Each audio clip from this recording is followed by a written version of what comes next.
Hello and welcome to today's daily news report where I cover all the biggest stories affecting your wallet, life, and money. You watch this channel each day because I keep you in the loop on what's really going on in Washington, D.C. with President Biden and the U.S. economy. As the economy continues to suffer, President Joe Biden continues to place the blame everywhere but on his own shoulders. Out of all current economic issues, gas sits at the forefront as it powers the world and affects the price of just about everything. Farmers need gas to make food, trucks need gas to transport products, and we need gas just to get to our jobs.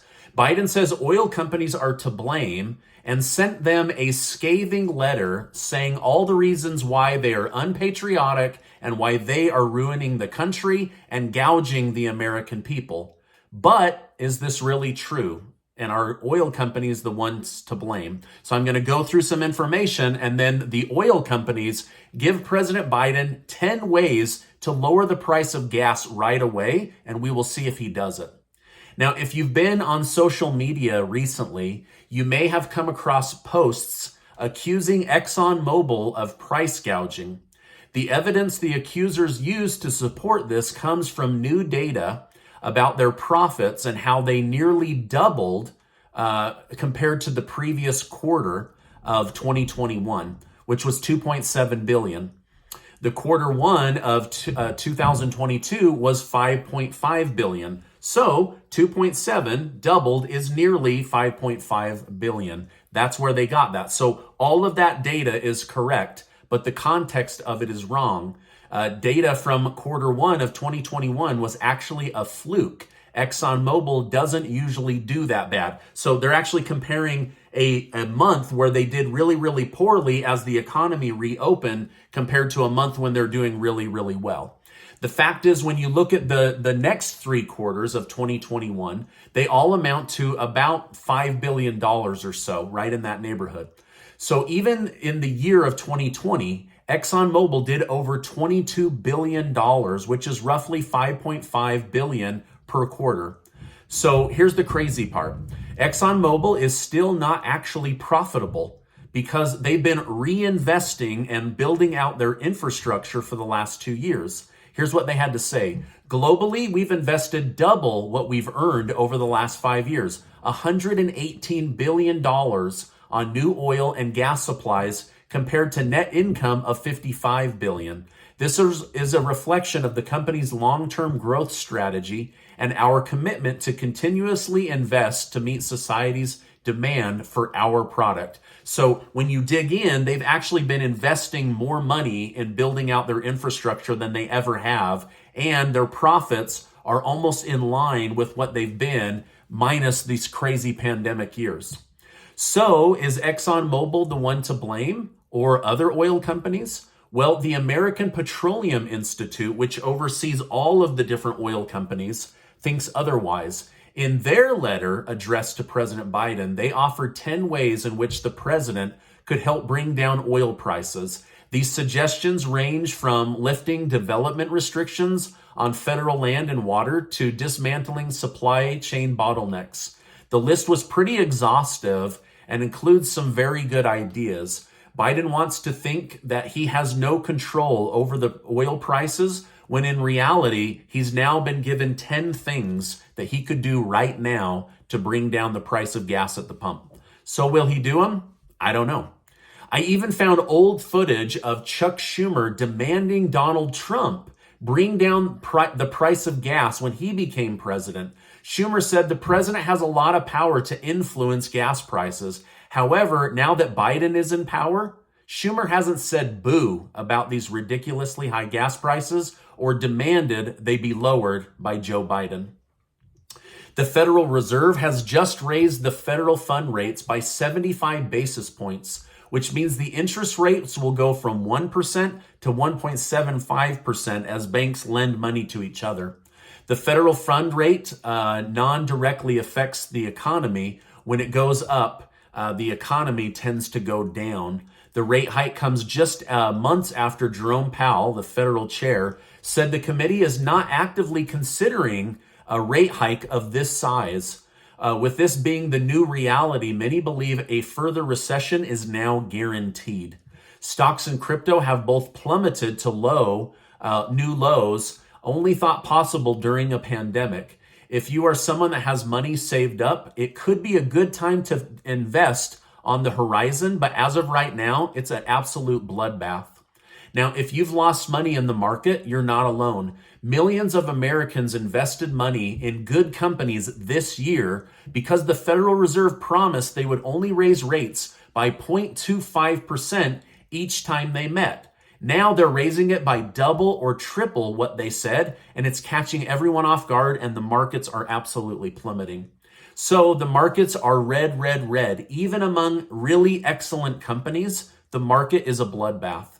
Now, I've been telling you, those of you who have old 401ks, IRAs, Roth IRAs, or lump sums of cash that want to protect and grow that money, I have finally gotten around to creating a small article and a place to request to work with me directly, and I'll make sure to leave a link down below. And then for those of you that are wanting to build money month to month, your content is coming. So this one's not for you. And those of you that have a 401k with your current job, I'll be releasing content and video here in the near future on how to protect and grow that money. As of right now, the SEC doesn't allow current 401k money to go into these protected programs that I have access to. So I will get that out to you, but that is now available and you can request to work with me. Just keep in mind, there's a million of you and one of me. I will do my very, very best with the busy schedule I already carry.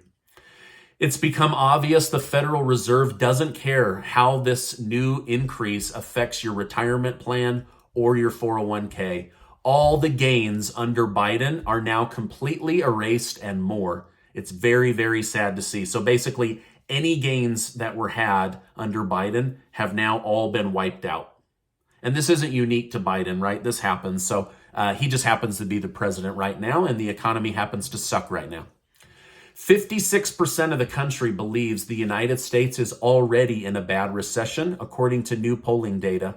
Mortgage rates are now at 5.78%, causing the housing market to cool extremely fast. Now, this is absolutely crazy. Just weeks ago, the American people were told that if they didn't support Ukraine, that we were awful human beings, that we had a moral duty as Americans to help them and give them taxpayer money. And we've now given them $55 billion in taxpayer money. Well, it was leaked and has now been reported that President Biden is telling Secretary of State Anthony Blinken and head of the U.S. military, Austin Lloyd, to tone down their support of Ukraine in the public, to stop saying Ukraine will win the war and that we want to weaken Russia. He says, no more of this. So it seems that the president might be seeing the writing on the wall and wants to slowly step back our position if we're going to lose or if we're supporting a losing cause. Now, Biden is likely trying to step back from this because many Americans are already outraged at how he had the military exit from Afghanistan. And so he doesn't want to have Afghanistan on his record. He doesn't want to have Ukraine on his record, but they're already there, right? So he's now telling the Secretary of State and the head of the military, walk it back. Do not show support anymore when you're in the public. By the way, did you know that there are still American citizens trapped in Afghanistan and nothing's being done to help them? So sad. Many farmers are now warning that there could be extreme food shortages coming as they struggle to keep up with demand and to realize a profit. Fuel and fertilizer prices are absolutely through the roof for these farmers, and it's causing a lot of uncertainty.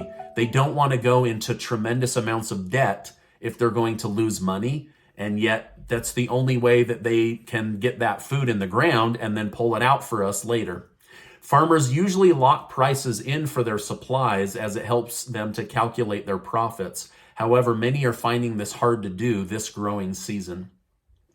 The January 6 hearings are building up more and more tension. Reports have surfaced that the committee will be going after Trump showing that he tried to put tremendous amounts of pressure on then Vice President Mike Pence in order to rig the election in his favor. They argue that Pence was being pressured to rig the election, and that Trump wanted him to be hanged. However, Trump is saying that that is absolutely fake news, and that any messaging that came from him about Mike Pence and his level of courage happened after the Capitol breach. So people are now trying to decide, what is the actual timeline of messaging from the president? Was there conspiracy beforehand? Did Donald Trump know that there would be a Capitol breach? And if he did, why did he order 10,000 National Guard just days before? So there's still a lot of mystery around this, and many of you have already made up your mind on which way to lean. Many Democrat senators are now coming out in support of Joe Biden running for president in 2024. They say he is just what the country needs to ensure the United States doesn't lose its democracy, right? I mean, we might lose our homes, we might lose our food, we might lose all of our money in the stock market, but they say he's going to save the United States democracy, so they're going to vote for him. So, but let's find out where other people are at. Elon Musk announced that he is leaning towards voting for Ron DeSantis as the upcoming presidential elections will be started here in just a year or so. Elon has been saying in the news that he is leaning more towards Republicans running the country than Democrats, as Democrats have shifted too far to the left for him.